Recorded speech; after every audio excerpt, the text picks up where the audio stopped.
science et ta raison. Je suis votre hôte Jean-Michel Abrassard et aujourd'hui je suis nouveau avec Jérémy. Salut. Et on va parler d'un gourou, d'un documentaire sur un gourou qui est sur Netflix et qu'on a beaucoup aimé. Tout à fait, donc un documentaire qui est consacré à Bikram, ce nom de documentaire. Voilà, Bikram qui est un gourou d'origine indienne. Et voilà, ils ont sorti un documentaire que j'ai vu par hasard sur ce sujet, parce que je connaissais pas du tout le personnage, entre guillemets. Et voilà, j'ai regardé ça un peu par hasard, en voyant aussi sur internet que son type de yoga, enfin le type de yoga qu'il va inventer, entre guillemets, est quand même assez populaire en Amérique, et qu'il y a quand même pas loin de, je crois que c'est 7 ou 8% des centres de yoga en Amérique qui sont du Bikram yoga. Et donc voilà, et comme il y a eu toute une série de procès sur son dos récemment, voilà, il y a un documentaire là-dessus qui est assez intéressant, je trouve, parce qu'on voit aussi le processus un petit peu d'endoctrinement, quoi. Moi qui fait du sport et qui aime encore bien regarder des chaînes YouTube sur ces sujets-là, j'avais jamais entendu parler de son style de yoga, mais visiblement ça a l'air d'être, en tout cas, ou c'était peut-être populaire, mais en tout cas à une période ça a été comme le documentaire Le Monde Supérieur, effectivement. Ouais. Oui, d'ailleurs. Aux États-Unis. Oui, aux États-Unis. Hein. Mais je pense que ça c'est quand même bien répandu, parce que j'ai regardé récemment, on peut trouver des centres à l'avenue Louise, un peu partout à Bruxelles. D'accord. Donc c'est assez marrant de voir d'ailleurs sur leur groupe Facebook, il y a quasiment chaque fois des discussions autour des condamnations, des procès. Tu vois comment les gens réagissent au fait que le fondateur de leur truc de yoga a été condamné. C'est un peu intéressant de voir les différentes réactions. Moi, je connaissais pas du tout non plus, et puis tu m'as demandé de regarder. C'est vrai que c'est un personnage. Quand il donne ses cours de yoga, il porte un short extrêmement serrant, c'est assez perturbant. Un speedo. Oui, un speedo, oui, c'est ok. Ouais, c'est ça, c'est un peu lié à son type de yoga, puisque c'est du hot yoga, donc du yoga fait dans des salles où on met le chauffage à fond, en gros. Voilà, j'imagine que le but c'est de simuler un peu les conditions qu'il y avait en Inde, peut-être. Ouais, le but c'est chaud, hein. De toute façon, oui, à mon avis, ça simule pas les conditions en Inde, mais c'est vrai que c'est... il y a d'autres explications. Ouais, c'est un gourou, donc c'est vrai qu'on va voir, ça joue un effet plutôt dans la déshydratation et le contrôle mental des membres de son groupe de yoga. Mais par contre, l'idée de mettre à fond, c'est vrai que quand j'ai entendu ça, entre guillemets, ça m'a fait sourire, parce que souvent, les karatékas font des entraînements en été au Japon où il fait 42 degrés. Et dans les salles de sport au Japon, le seul endroit où il n'y a pas d'air conditionné, c'est les salles de sport, parce que justement, tu dois t'entraîner par tous les temps. Et en hiver, vous savez, ils vont sous les chutes d'eau, des choses comme ça. Et donc, au Japon, on s'entraîne, on fait du karaté par des grosses chapes, enfin 40 degrés. Même le cours enfant, parfois, en Aikido, on se retrouve à 40 degrés. Voilà, bon. Donc ça se fait, et d'ailleurs en Belgique, je connais un prof de karaté qui est au gradé, et parce qu'il sait que ça se fait au Japon, il met effectivement son chauffage à fond quand il s'entraîne en Belgique. Donc c'est pas si étonnant que ça. C'est pas que dans le Bikram. Mais donc l'idée c'est qu'évidemment c'est pour vous faire transpirer pendant l'entraînement. Je suis pas sûr que ce soit bon. Voilà, on va voir. Je sais pas si c'est très bon, mais je pense qu'il y a un effet aussi sur la perte de calories, hein. Je pense que si tu fais du sport et qu'il fait très très chaud, tu perds un peu plus, non? Ouais. Je pense qu'il y a quand même une différence entre le fait de faire du sport alors qu'il fait 40 degrés et qu'il n'y a pas d'air conditionné, et mettre le chauffage à fond juste pour le plaisir de mettre, c'est quand même... Mais bon... C'est sûr. Ouais. Bon, ici il y a d'autres raisons, hein, on va le voir un peu après. Et donc voilà, c'est effectivement, donc, pour décrire un petit peu la pratique, donc le yoga Bikram, donc c'est un yoga, donc hot yoga, donc qui est pratiqué dans des chaleurs assez importantes. Voilà, ce qu'on voit dans le documentaire, c'est lui, il fait souvent ça dans des grandes salles où il est en maillot, et il reste tout le temps en maillot. On a l'impression qu'il vit un peu en maillot d'ailleurs. Ce qui est super marrant aussi, c'est qu'à un moment, il montre qu'il a un siège sur la scène et que lui, il a droit à avoir de l'air conditionné. Ouais, évidemment. La salle est chaude à crever, mais lui, il a une sortie d'air conditionné dans son dos, construite spécialement pour lui dans la salle. Du coup, ça donne un peu le ton du reste de ces pratiques qui sont un peu du même ordre. Donc voilà, alors le yoga Bikram, donc concrètement c'est quoi? Donc c'est une série de postures et de techniques de respiration. Et il prétend que c'est lui qui a un peu inventé, réorganisé ces différentes postures, et que ça donne comme résultat une technique qui serait meilleure ou particulièrement efficace. Oui, ils vont pas tellement dans le détail, mais ils disent qu'il y a 26 techniques plus 2 modes de respiration. Et qu'il y a une sorte de séquence à suivre. Enfin, moi, ça m'a un peu étonné. Ouais. J'aurais voulu qu'ils aillent plus loin. Enfin bon, c'est parce que c'est des sujets qui m'intéressent. Mais 26 techniques, pour du yoga, ça me semble pas tellement, finalement. Non, c'est ça. Et j'ai été un peu creusé surtout si tu les fais tout le temps dans le même ordre. Enfin, enfin, je serais curieux de... Alors moi, ce que j'ai vu en allant voir un peu sur Internet, c'est que la personne chez qui lui a pris ses cours quand il était enfant, il y avait beaucoup plus de postures, effectivement. Je crois qu'il y en a genre 80, 90. Mais lui, il a fait une sorte de combinaison qui est accessible à tout le monde, en fait. Et qui ne demande pas de souplesse particulière au début. Donc c'est relativement accessible. Et après, pour le reste, c'est un peu pour faire son propre truc, quoi. Il a fait une sélection un peu subjectivement, j'imagine. Et voilà, ce qu'il y a, c'est qu'il y a une prétention d'avoir quand même développé ou révolutionné les choses, alors qu'en fait, c'est juste une sélection de postures déjà existantes qu'on trouve en Inde, quoi. Ouais, à un moment, il dit même qu'il voulait copyrighter pas les mouvements individuels, je pense que ça passerait pas, parce que c'est des mouvements classiques en yoga, mais la séquence de mouvements. C'est ça. La séquence, ça fait partie de toute la stratégie de business qui va mettre en place par la suite, en fait, pour gagner du fric. Donc, voilà. Alors, ce qu'on voit un peu dans le documentaire, c'est que finalement, il y a aussi une certaine manière d'être, hein, un peu comme on peut trouver, je trouve, dans chez certains, pas gourous, mais certains leaders de développement personnel, comme ça en Amérique, ou un peu militaires, où ils donnent des ordres, comme ça, ils sont très durs, et c'est un peu, il faut souffrir, mais si vous souffrez en faisant tout ce que je vous dis, vous allez guérir, vous allez être mieux. On n'est pas dans une approche de soutien, d'individualisation, de la prise en charge, de respect, etc., de valorisation. C'est plutôt, tu dois en chier, et à ce moment-là, tu vas arriver à quelque chose, quoi. Ouais, il est à la fois très charismatique, et puis il alterne entre il cajole ou il flatte, et puis l'instant d'après, Jérémy a utilisé le mot chier, des gros mots, c'est parce qu'il utilise des gros mots pour s'adresser aux élèves en disant vraiment, en les insultant pratiquement, enfin pas pratiquement, il les insulte carrément. Et l'alternance, enfin, bon, justement, c'est des techniques de gourou comme ça. Oui, il y a des passages assez violents, un passage où il traite quelqu'un de chicken shit. C'est des propos sur les noirs, etc. En plus, assez raciste. C'est un peu sa méthode. Et donc, il essaie de pousser les gens, du coup, à dépasser leurs limites, parce que, comme il fait très chaud, les exercices sont difficiles. Dans ces séminaires résidentiels, ça dure pendant des heures, les gens n'ont pas de pause, ils peuvent pas manger. Donc, on crée toute quand même une ambiance particulièrement difficile, en fait, qui met dans des états un peu limites de faim, de fatigue, qui sont des méthodes qu'on retrouve aussi dans beaucoup de courants sectaires, en fait, qui permettent de mettre des gens dans un mode où ils passent un peu en pilote automatique, en fait. Ils suivent le mouvement parce ils sont tellement fatigués qu'en fait, ils ont plus trop l'occasion de réfléchir, de prendre du recul. Et donc, ils se laissent aller et ils suivent le mouvement, en fait. Et c'est vraiment des techniques classiques pour manipuler les gens, évidemment. Ouais, le mec les appelle à 3h du matin pour les réveiller, parce que lui, il n'a pas besoin de dormir, soi-disant. Bon, en même temps, il a la suite présidentielle. Donc, c'est un peu spécial. Mais ça c'est un peu le début de l'empire financier. Donc, il a fait pas mal de son fric en vendant des formations pour formateurs, en fait, hein, se retrouver dans d'autres domaines. Donc, ça coûtait très très cher. Je crois qu'il donne le montant. Je crois que c'était un truc genre $12 000 pour la formation dont tu parlais. Et donc ça permet après de pouvoir donner cours de Bikram Yoga. Donc du coup, il a des séries d'aspirants formateurs qui viennent suivre cette formation, qui après reçoivent une accréditation, une sorte de franchise, quoi. C'est des franchisés. Et voilà, et je pense ils disent à un moment qu'il y a 600 centres qui existent dans le monde, je pense qu'ils sont accrédités, un truc comme ça. Voilà. Alors, ce qui est intéressant aussi, je trouve qu'on voit bien par la suite dans le reportage, c'est que...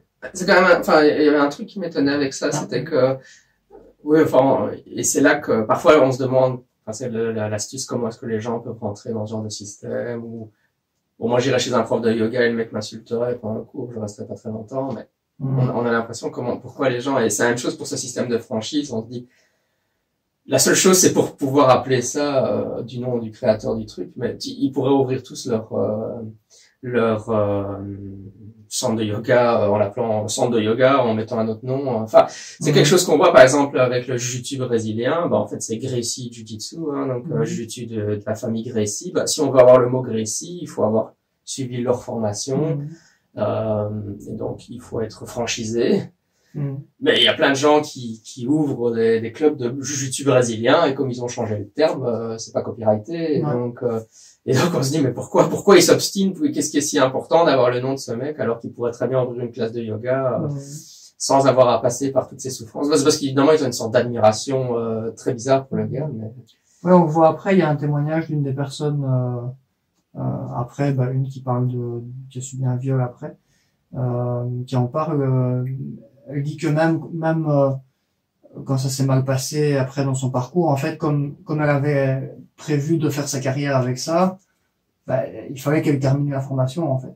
Et parce que je pense que c'était tellement populaire à l'époque que ces gens en fait comptaient sur la marque pour pouvoir faire un commerce après en fait.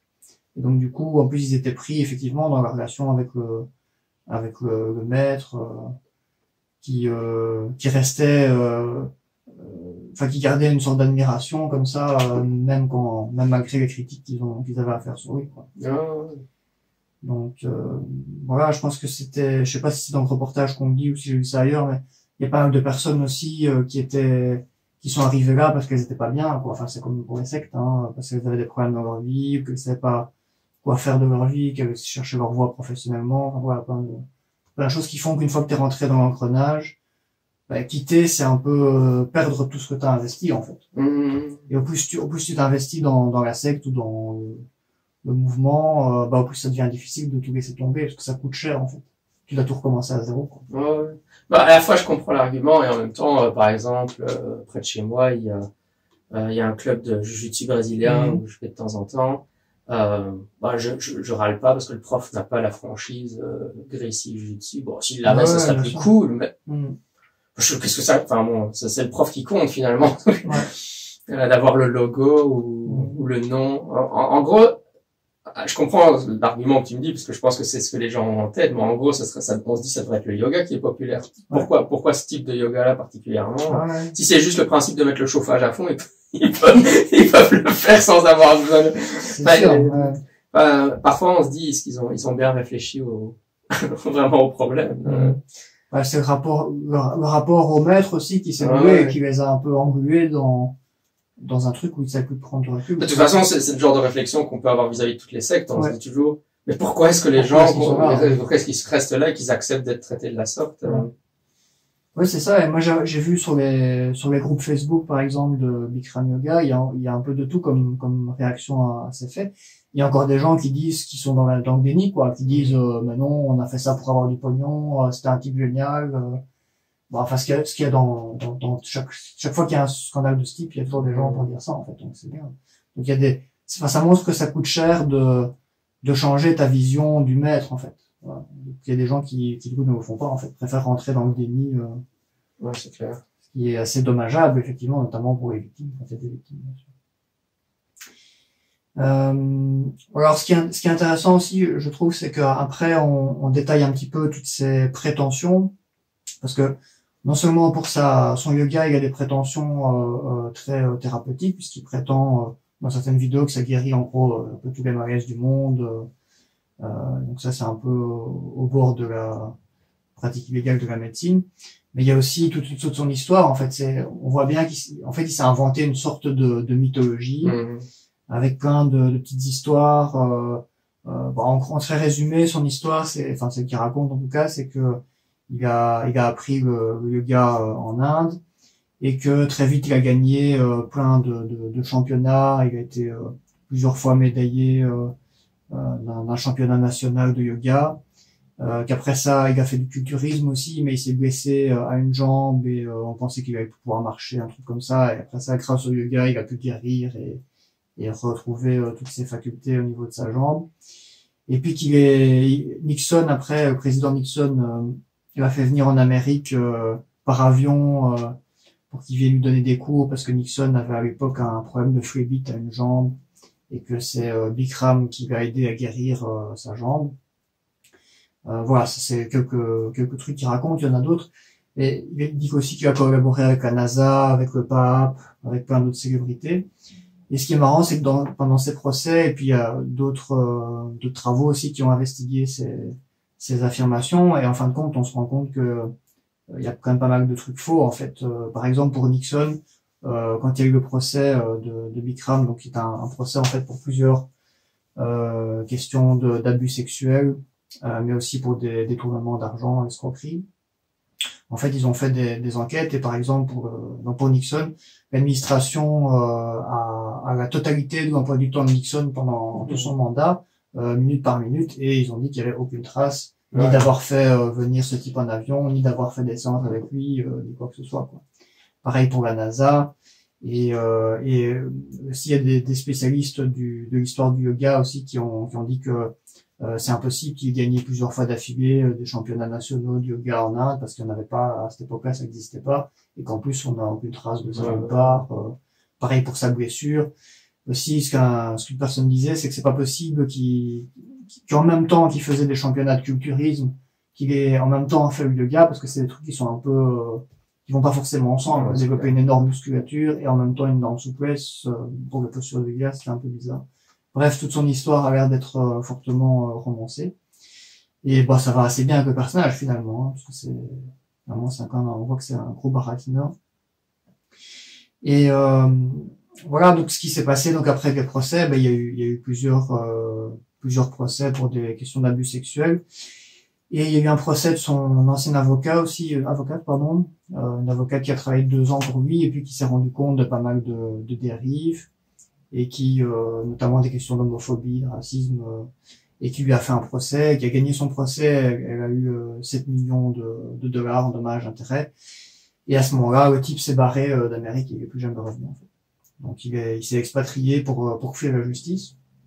Et il y avait aussi d'autres plaintes, là, les plaintes essentiellement pour les abus sexuels et viols.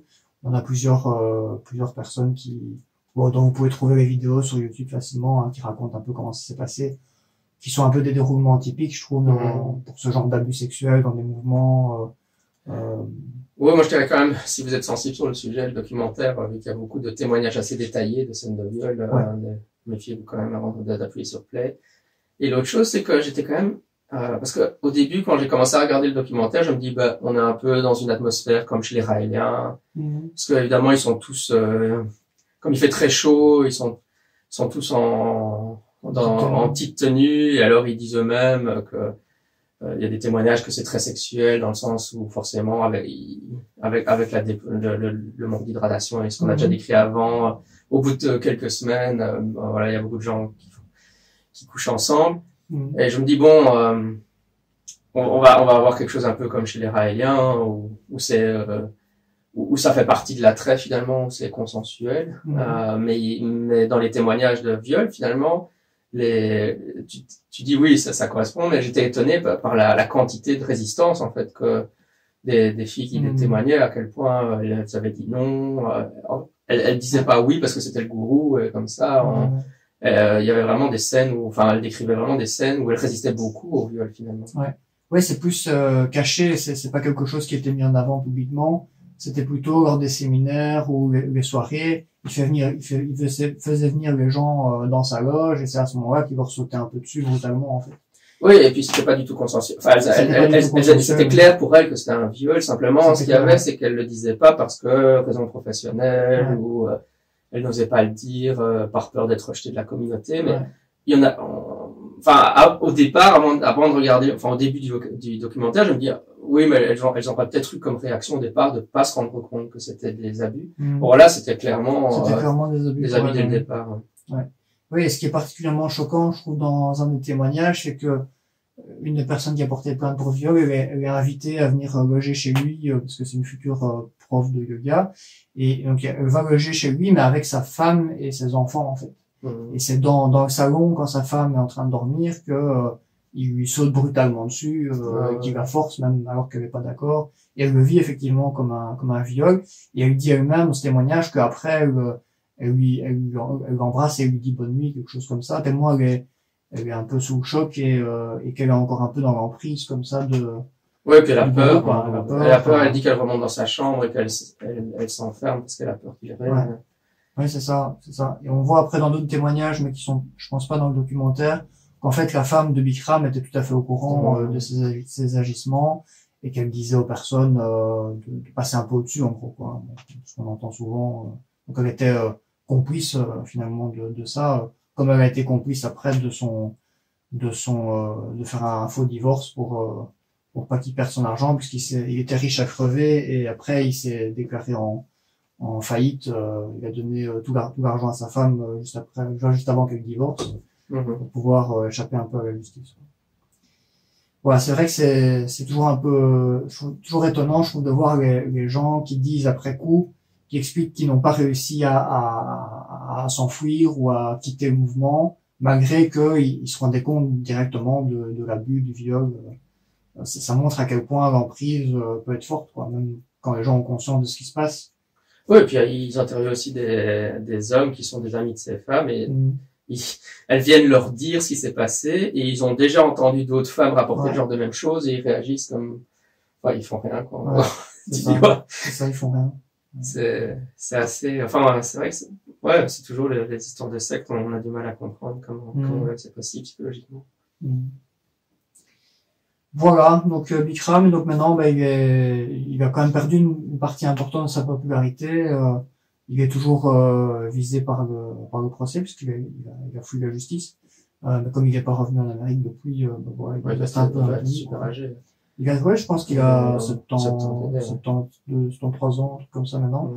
Il ne donne plus apparemment de cours actuellement, mais il fait encore des apparitions à droite à gauche. Il est encore assez populaire dans certains cercles et je pense qu'il a encore pas mal d'argent vu toutes les voitures de sport qu'il avait dans son garage et qu'il a pu reprendre avec lui.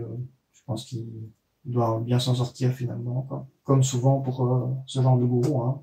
C'est pas le premier qui échappe à la justice.